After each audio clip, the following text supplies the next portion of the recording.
নির্দোষী রে রাখো দয়াল, ভবের জেলখানায়। আমিও তো ছিলাম 2.5 মাস। মামুনুল হক সাহেব আমার উস্তাদ, ওনার যে মামলা আমার একই মামলা, একই সাথে ছিলাম 2.5 মাস। কি মামলা জানেন? ককটেল বিস্ফোরণ মামলা। তাও কোন জায়গায় মারছি জানেন? বাইতুল মোকাররমের গেটের সামনে। তা আমি বললাম যে আমরা এতগুলো হুজুর মিলে এত ককটেল মারলাম বাইতুল মোকাররমের সামনে, তো বাংলাদেশের গোয়েন্দা সংস্থাকে ঘাস কাটছিল ওই সময়। কথা বলেন। মামলা লিখতেছে, কি মামলা? মামুনুল হক বলতেছে ককটেল মারো। জুনায়েদ আল হাবিব সব বুড়া মানুষ, উনি নাকি ককটেল নিয়ে মারছে। আর আইয়ুব সাহেবের হাত একটা ভাঙা, উনি নাকি লাঠি দিয়ে একটা মানুষের মাথায় বাড়ি দেয়। আচ্ছা, আর আমার নামে লিখতেছে ওই জায়গায় রিজওয়ান রফি কেউ ককটেল মারতেছিল। আমি মনে মনে ভাবলাম মামলাটা যিনি লিখছে উনি যে গাঞ্জা খাইছে হয়তো গাঞ্জার মেয়াদ ছিল। মেয়াদ থাকলে এমন ডাহা মিথ্যা কথা লেখা যায়। নির্দোষী রে রাখো দয়াল, ভবের জেলখানায়। আবার অপরাধ করিয়া কেহ ঘোরে সর্বদাই।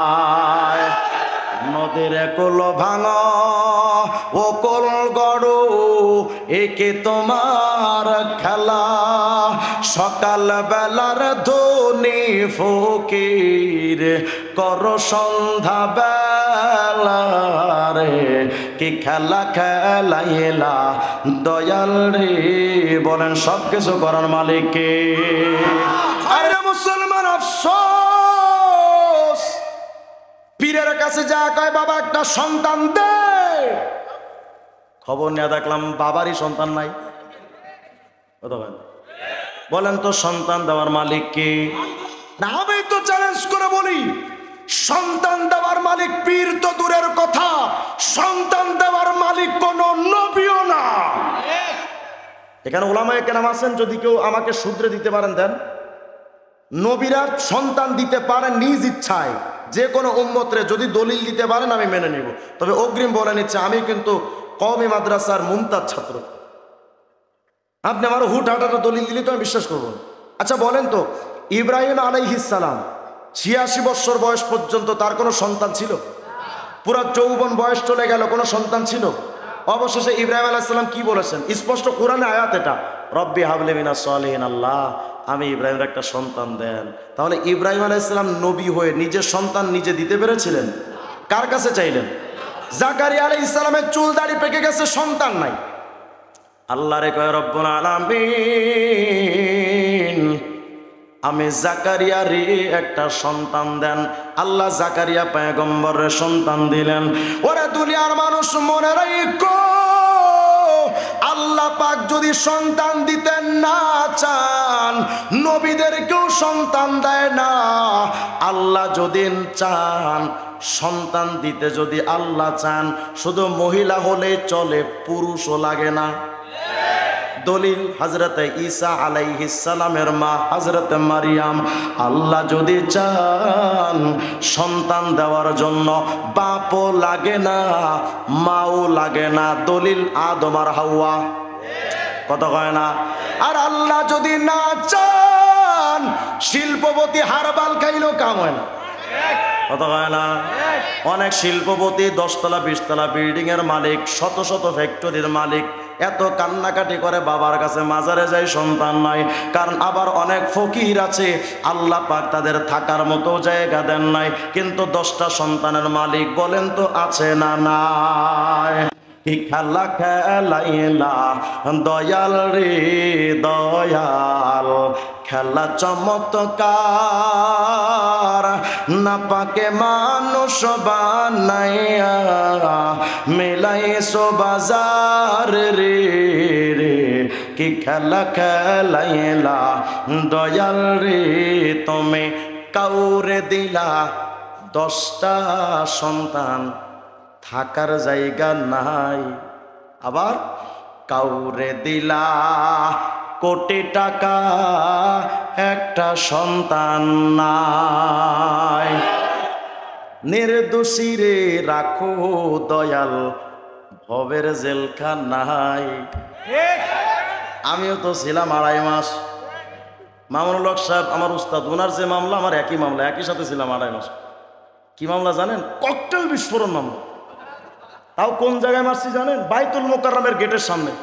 তা আমি বললাম যে আমরা এতগুলো হুজুর মিলে এত ককটেল মারলাম বাইতুল মোকাররমের সামনে, তো বাংলাদেশের গোয়েন্দা সংস্থা কি ঘাস কাটছিল ওই সময়? কথা বলেন। মামলা লিখতেছে, কি মামলা? মামুনুল হক বলতেছে ককটেল মারো। জুনায়েদ আল হাবিব সাহেব বুড়া মানুষ, উনি নাকি ককটেল নিয়ে মারছে। আর আইয়ুব সাহেবের হাত একটা ভাঙা, উনি নাকি লাঠি দিয়ে একটা মানুষের মাথায় বাড়ি দেয়। আচ্ছা, আর আমার নামে লিখতেছে ওই জায়গায় রিজওয়ান রফিকেও ককটেল মারতেছিল। আমি মনে মনে ভাবলাম, মামলাটা যিনি লিখছে উনি যে গাঞ্জা খাইছে হয়তো গাঞ্জার মেয়াদ ছিল। মেয়াদ থাকলে এমন ডাহা মিথ্যা কথা লেখা যায়? নির্দোষীরে রাখো দয়াল ভবের জেলখানায়, আবার অপরাধ করিয়া কেহ ঘোরে সর্বদায়। নদীর কুল ভাঙ ও কোল গড়ো, একে তোমার খেলা। সকাল বেলার ধনী ফকির কর সন্ধ্যা বেলারে, কি খেলা খেলাইলা দয়াল রে। বলেন সব কিছু করার মালিককে। আরে নবীরা যেখানে সন্তান দিতে পারে না, তোর পীর কেমনে পারে? বোঝা গেল ওটা পীর না ওটা লুচ্চা। এই জন্য আমি নাম দিয়েছি ওটা পীর না ওটা আসলে জাতীয় পাড়া। ওটা কি? ওই পাড়ার কামজা, ওই পীরের কামতার জন্য সিদ্ধান্ত ক্লিয়ার।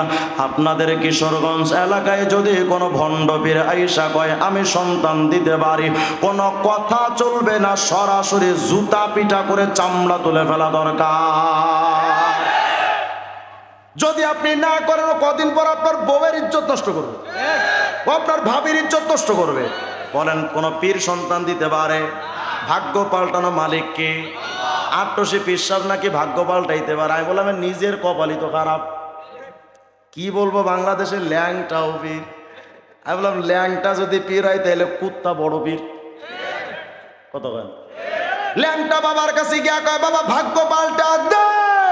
যা দেখলাম বাবারই কপাল খারাপ, কাপড় সবর দূরের কথা যাই গেও না। কত কেন বলেন ভাগ্য পাল্টানো মালিককে। আমি এখান থেকে বেশ কয়েক বছর আগে একবার মাহফিলে যাচ্ছিলাম খুলনায়।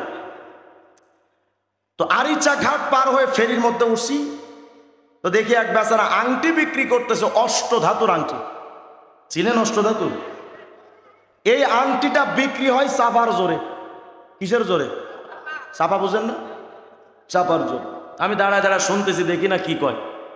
কয় দাদা ভাই, একটা আংটি যদি হাতে ধারণ করেন, বউ শেখা দেবে না, প্রেমিকা শেখা দেবে না, ব্যবসায় উন্নত হবে, রোগ ব্যাধি সব ক্লিয়ার হবে, মাজায় ব্যথা, কোমরে ব্যথা, গ্যাস্ট্রিক আলসার সব দাদা ভাই ক্লিয়ার। আমি মনে মনে ভাবলাম ভালোই তো। আংটির দাম 10 টাকা, ফজিলত 16টা। দাঁড়ায় দাঁড়ায় শুনতেছি, দেখি না কি কয়। একটু বার কয় দাদা ভাই, একটা আংটি যদি হাতে ধারণ করেন তাইলে আপনি নির্বাচন করতে চান, নিশ্চিত জয়যুক্ত হবেন। আমি মনে মনে কইলাম তোর আংটির খবর যদি বাংলাদেশের নেতারা জানতো, এই তাহাজ্জুদের সময় কষ্ট করে মশার কামড় খায় ভোট চুরি করতে নামতো এরা। কথা কয়? আরে আমাগো নেতারা যদি তোরে আংটির খবর জানতো, আংটি তো নিত প্রয়োজনে তোরে শুদ্ধ আঙ্গুলে বেচা রাখ। দাঁড়ায় দাঁড়ায় শুনতেছি, দেখি না কি কয়। একটু বারে কয় দাদা ভাই, একটা আংটি যদি হাতে ধারণ করেন আপনার ভাগ্য পরিবর্তন হয়ে যাবে। আমি কইলাম ওরে হারামখোর বাটপার, একটা আংটি হাতে দিলে যদি ভাগ্য পাল্টায় যায়, তোর কাছে যে শত শত আংটি গাদা, তো তোর কপালে রাস্তা রাস্তা হকারগিরিকে। কথা কয় না? বলেন তো ভাগ্য পাল্টানো মালিককে। হায়রা মুমিন আফসোস, এক একটা বাবা পুরা গাঞ্জার ডিব্বা। কথা বল হুজুর খবরদার এ কথা কয়েন না, আমরা গাঞ্জা গুঞ্জা খায় না। কি খাও? কয় সিদ্ধি। কি খায় ওনারা? গাঞ্জা খায় না, সিদ্ধি খায়। আমি বললাম হারামি, সিদ্ধি তো গাঞ্জা। মুখ সামলে কথা কইবেন হুজুর, সিদ্ধির বিরুদ্ধে কইবেন না। কেন?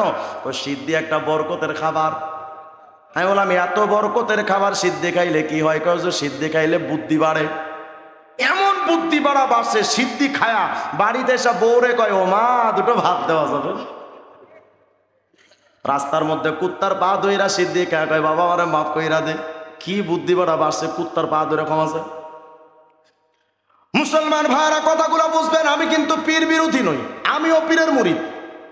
আমার পীর ছিলেন কায়েদে মিল্লাত আল্লামা জুনায়েদ বাবুনগরী রহিমাহুল্লাহ। আল্লাহ যেন আমার হযরতের কবরটাকে ফিরদাউসের টুকরা বানায় দেন, আমিন।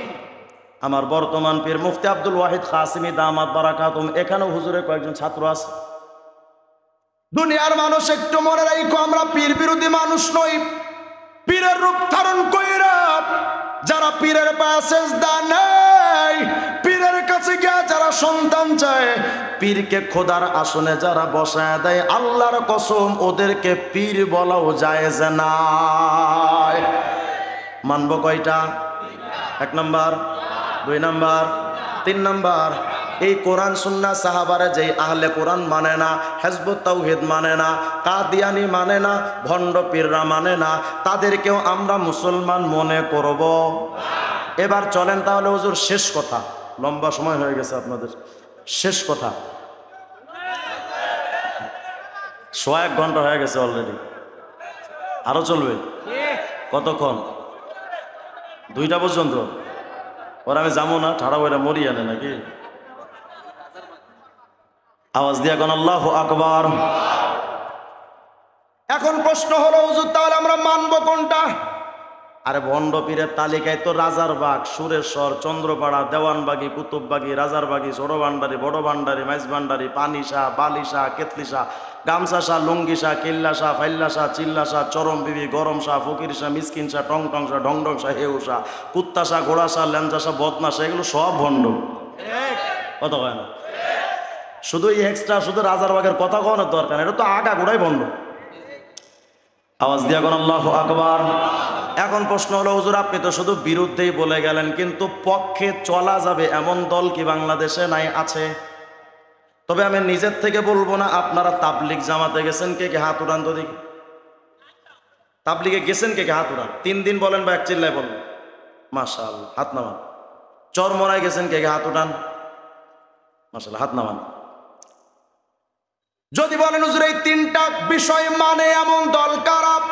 এই মুমিন, তাবলিগ জামাতে যারা গেলেন, আমি যদি ভুল কোনো তথ্য দিয়া থাকি আমাকে সতর্ক কইরেন, আমি আপনার মাথা পেতে মেনে নেব। কিন্তু মনে রাখেন আমিও চিল্লার সাথী, আমার গোষ্ঠীটাই তাবলিগ জামাতের। কিন্তু আমি তাবলিগের পক্ষপাতিত্ব করার জন্য আসি নাই, বুঝবার জন্য বলছি। মুমিন রে, তাবলিগ জামাতে যখন আপনি যাবেন, দেখবেন তাবলিগ জামাতে যাওয়ার সাথে সাথেই একটা আওয়াজ বেশি বেশি হয় যে ভাই কিছু থেকে কিছু হয় না, যা কিছু হয় আল্লাহ থেকে, মাখলুক কিছু করতে পারে না, সব করেন খালেক। বলেন এই কথা তাবলিগওয়ালারা বলে না বলে না? এই কথার অর্থ কি তারা আল্লাহরে মানে না? কথা হয় না। যদি আপনি কোরআন হাদিসের কিচ্ছু জানেন না, সূরা ফাতিহা জানেন না, 3 দিন বা 1 চিল্লার জামাতে যদি যান, আমির সাহেব যখন জিগাইব এই ভাইরা কে কে কোরআন শরীফ পড়তে পারেন না বলেন, আপনি বললেন হুজুর আমি কোরআন শরীফ পড়তে পারি না, আমির সাহেব তখন কি করে জানেন? এগুলো সব বাস্তবতা বলছে, আমি ভুল বললে আমাকে বলেন হুজুর না এগুলো নাই, ভুল বললে বলে দিয়ে। আমির সাহেব তখন কি করে?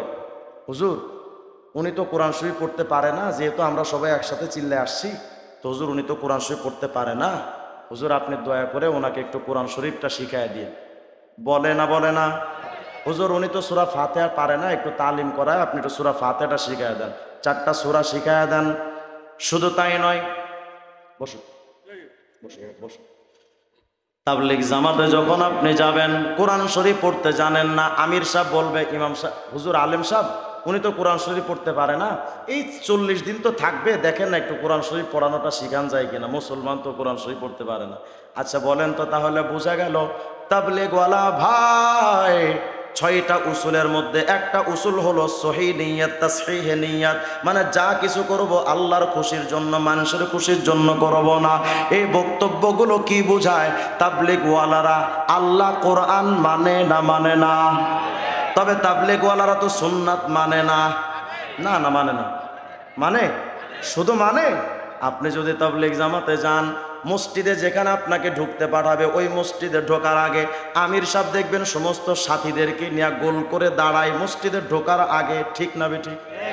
এই দাঁড়ায়া আমির সাহেব তখন বলে, সাথী ভাই, এই মসজিদে ঢোকার জন্য তো আল্লাহর নবীর কিছু সুন্নাত আছে, ইতিকাফের নিয়ত করেন, ডান পা দিয়ে ঢুকবেন, একটা দোয়া আছে, 3টা দোয়া পড়বেন, এই 3টা দোয়া পড়ে ঢুকবেন। এই সুন্নাতগুলো গোল হয়ে আগে শিখায় না? শিখায় না? তার মানে মসজিদে ঢোকার আগে থেকে সুন্নাতের চর্চা শুরু হলো। মসজিদে ঢুকলেন, দুপুরবেলা খানার টাইম হয়ে গেছে, আপনার ক্ষুধার যন্ত্রণায় পেটে যদি লাগে, খানার ব্যবস্থা হয়ে গেছে, আপনি ধুম করে খানার দস্তরখানে বসে পড়লেন। আমির সাহেব বলবেন, ওঠেন। কি হয়েছে? ওঠেন আগে, মেয়ে এখন খানা খাইতে বসেন, ওঠেন। কেন? কই আগে এখানে বসেন। কেন? এই খানা আমার নবী কেমনে খাইতেন, সুন্নাত কিছু তরিকা, আমার নবী কেমনে খানা খাইছে, এর কিছু সুন্নাত বা আদব আছে, চলেন না আগে আমরা গোল হয়ে বসি, এই খানা খাওয়ার সুন্নাতগুলো আগে আমরা আলোচনা করি, তারপরে নবীর তরিকায় খানা খাবো। ঠিক না বে ঠিক? এগুলোকে মিথ্যা বলতেছি আমি? তাহলে বলেন, এই তাবলীগওয়ালারা সুন্নাতের তালিম করে না করে না? ঘুমানোর আগে ঘুমানোর সুন্নাত, মসজিদে ঢুকবেন বের হবেন কেমনে সুন্নাত, বাথরুমে ঢুকবেন বের হবেন কেমনে ওই সুন্নাত শেখায়, পোশাক আশাক পরার সুন্নাত শেখায়। আরে মুসলমান বলো, তাবলীগওয়ালা ভাই সুন্নাত মানে না? মানে না? কোরআন মানে না? মানে না? তবে তাবলীগওয়ালারা একটা জিনিস মানে না, সেটা হলো সাহাবা। তাবলীগওয়ালারা সাহাবীদের মানে না, শুধু মানে এশার নামাজের পরে দেখবেন একজন দাঁড়ায় যায়, ভাই বাকি নামাজের পরে কিতাবে তালিম হবে, সবাই বসবেন, বসলে বহুত ফায়দা হবে। বলে না? বলে না? আচ্ছা, আপনি বসেন একদিন, কয়েকদিন বসেন, দেখবেন কোনোদিন ফাজাইলে আমাল পড়ছে, কোনোদিন ফাজাইলে সাদাকাত পড়ে, আবার একদিন দেখবেন তারা পড়তেছে, কিতাবের নাম ওপরে লেখা হেকায়েতে সাহাবা। কথা বলে একজন সাহাবীর জীবনে পড়া তাবলীগওয়ালারা কয় যে, ভাই এই হলো সাহাবাওয়ালা জীবন, চলেন আমরা সবাই সাহাবীদের মতো জীবন গঠন করি। ঠিক না বে ঠিক? এখন বলেন, তাবলীগওয়ালারা কোরআন সুন্নাহ সাহাবা মানে না? মানে না? যদি মেনে থাকে তাহলে বলেন, তাবলীগওয়ালারা বাতিল না হক? জান্নাতীদের রাস্তা না জাহান্নামীদের রাস্তা? হকের রাস্তা না বাতিলের রাস্তা? তবে এই তাবলীগ জামাতে কিছু লোক এখন ঢুকে পড়েছে যারা আলেমদের সহ্য করতে পারে না, এরা শয়তান। এরা কি? আমি জানি আপনারা আজকে আমার যাওয়ার পথে কে কি করবেন আল্লাহ ভালো জানে, আল্লাহ ভরসা। স্টেজ থেকে নামার পরে যা পারেন করেন, এখন আগে বই বলতে দেন। যারা বলে আমরা আলেমদের থেকে বেশি বুঝি, এত আলেম টালেম মানতে পারবো না, আলেমদের দিয়া কি হবে, এমন বক্তব্য যারা দেয়, এই মুমিন এ কথা ভালো করে মনে রাখবেন, সমস্ত বাতিলের প্রথম, বাতিল হওয়ার প্রথম রাস্তা হলো আলেমদের বিরোধিতা করা। প্রথম রাস্তা। কেন জানেন? কারণ উনাকে যদি উনি মনে করেন সাধারণ মানুষ, আমি যদি হুজুরকে আলেমদের থেকে আলাদা করতে পারি, তাহলে উনাকে বোঝানোর মতো তো কোনো ম্যান থাকবে না। এখন শয়তান যেমনে পারে তেমনে খেলবে, যেমনে পারে তেমনে খেলবে। এজন্য শয়তানের প্রথম টার্গেট হলো আমজনতাকে আলেমদের থেকে বিচ্ছিন্ন করা। দেখেন, আমি ইলিয়াস সাহেব রহমতুল্লাহ শেমাল ফুজাত পড়েছি। ইলিয়াস সাহেব রহমতুল্লাহ বর্তমান পাকিস্তানের শ্রেষ্ঠ মুফতি তকি উসমানী সাহেবের বাবা মুফতি শফি রহিমাউল্লাহকে ইলিয়াস সাহেব রহিমাউল্লাহ ডেকে বলেছিলেন, মুফতি শফি, আমার বড্ড ভয় হয় যে কবে জানি আমার তাবলীগ জামাত আলেম শূন্য হয়ে যায়। যেদিন আলেম শূন্য হবে সেই দিন আমার তাবলীগ জামাত ধ্বংস হয়ে যাবে। সুতরাং যারা তাবলীগ জামাত করে আলেম ওলামার বিরোধিতা করছেন, আল্লাহকে ওয়াস্তে আমি আপনার পায়ে ধরে বলছি, আপনি আমার সেই আগের দস্তরখানের ভাই, আপনি আমার সেই আগের গাছতের সাথী, আমি আপনার সাথে দূরত্ব রাখতে চাই না। আল্লাহকে ওয়াস্তে যদি আমার কথা বিশ্বাস নাই, ইস্তেখারা করেন, আল্লাহকে বলেন যে আল্লাহ আমাকে সঠিক রাস্তাটা দেখান, আল্লাহর কাছ থেকে ভিক্ষা চেয়ে নেন, তবু হকের পথে ফিরে আসেন। মুসলমান ভাইরা এবার চলেন, তাহলে বলেন, তাবলীগওয়ালারা কোরআন সুন্নাহ সাহাবা মানে না? মানে না?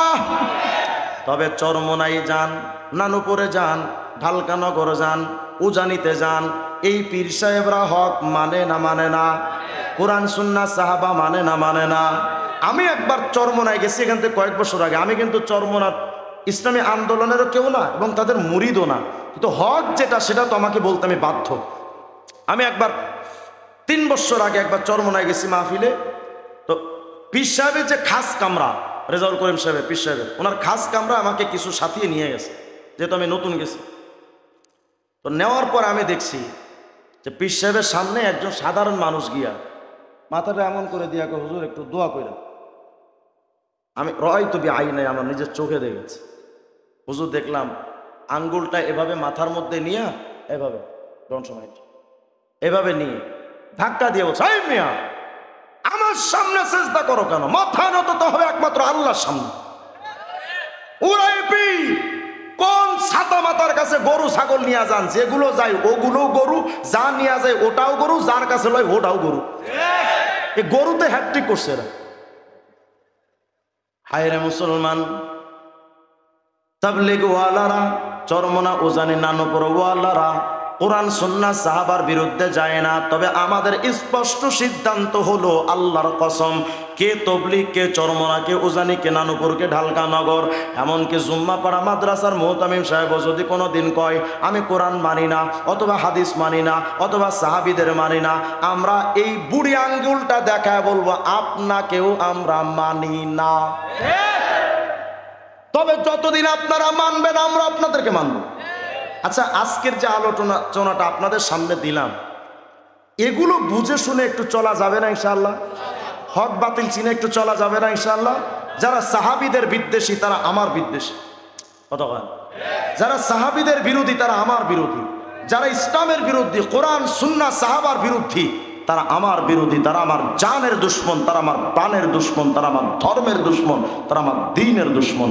আল্লাহ তাআলা আমাদের সকল ভাইদেরকে এই বিষয়গুলো বুঝে শুনে আমল করার তৌফিক দান করেন, বলেন আমিন। এই মাহফিলটা প্রত্যেক বছর হোক, চান না আপনারা? সবাই চান? যদি সামনে বছর আবার কেউ এই মাহফিল হতে কোনো বক্তা আহলে হক কোনো এই কই যায়, ওই এই বসে, এই লুঙ্গি ধরেন, লুঙ্গি, খবরদার উঠবেন না। আমি গতকালকে আসছি মানিকগঞ্জ মাহফিল করে, এখান থেকে আবার যাবো নওগাঁ, কালকে ওখান থেকে যাবো আবার একেবারে জামালপুরের শেষ সীমান্ত, ওখান থেকে যাবো পরের দিন সুন্দরবন, সাতক্ষীরা। কষ্ট আমার বেশি না আপনাদের বেশি? ঈদের পরে তো সব শ্বশুরবাড়ি যান, আমার শ্বশুরবাড়ি কই? কথা হয় না, আমার তো শ্বশুর শাশুড়ি মনে হয় যেন মইরা গেছে, নাই কেউ। বুঝেন? একটু বসেন, আমি শেষ করে দিব এখন ইনশাআল্লাহ। এই মাহফিলটা প্রত্যেক বছর চান না আপনারা? যদি চেয়ে থাকেন এই মাহফিলের জন্য আপনাদেরকে একটু পাশে থাকা দরকার। এই যুবকরা এই মাহফিলের আয়োজন করতে পারতো না? এই যে সামনে পহেলা বৈশাখ আসতেছে, মুসলমানের বাচ্চারা গান বাদ্য নিয়ে, আবার আমাদের তো কলা বিজ্ঞানী, বেগুন বিজ্ঞানী, শশা বিজ্ঞানীরা আছে, কাউয়া বিজ্ঞানীরা আছে, হ্যাঁ দেখবেন এরা হুতুম পেঁচা বানাবে। আমাদের বাংলাদেশের বিজ্ঞানী যারা, অন্য দেশের বিজ্ঞানীরা বিমান বানায়, আর আমগো দেশের বিজ্ঞানীরা হেলিকপ্টার বানায়। কিন্তু এই হেলিকপ্টার কি দিয়ে জানেন? বাইসাইকেল দিয়ে। কত কয় না? আলম সাধু বানায়। তো এদের উদ্বুদ্ধ হয়ে আমাদের মুসলমান সমাজ তারাও এগুলো পালন করবে, হিন্দুয়ানি কালচার পালন করবে। মনে রাখেন, মান তাশাব্বাহা বিকওমিন ফাহুয়া মিনহুম, যারা এগুলো করবেন তারা উম্মতে মুহাম্মাদি নন, তাদের সাথে হিন্দুদের সাথে হাসর হবে। সতর্ক থাকবো ইনশাআল্লাহ। আমরা কোনো ইসলামে ঈদ মাত্র 2টা উৎসব। কয়টা ইসলামে? বলেন, ইসলামে উৎসব কয়টা? ঈদ উল ফিতর, ঈদ উল আজহা।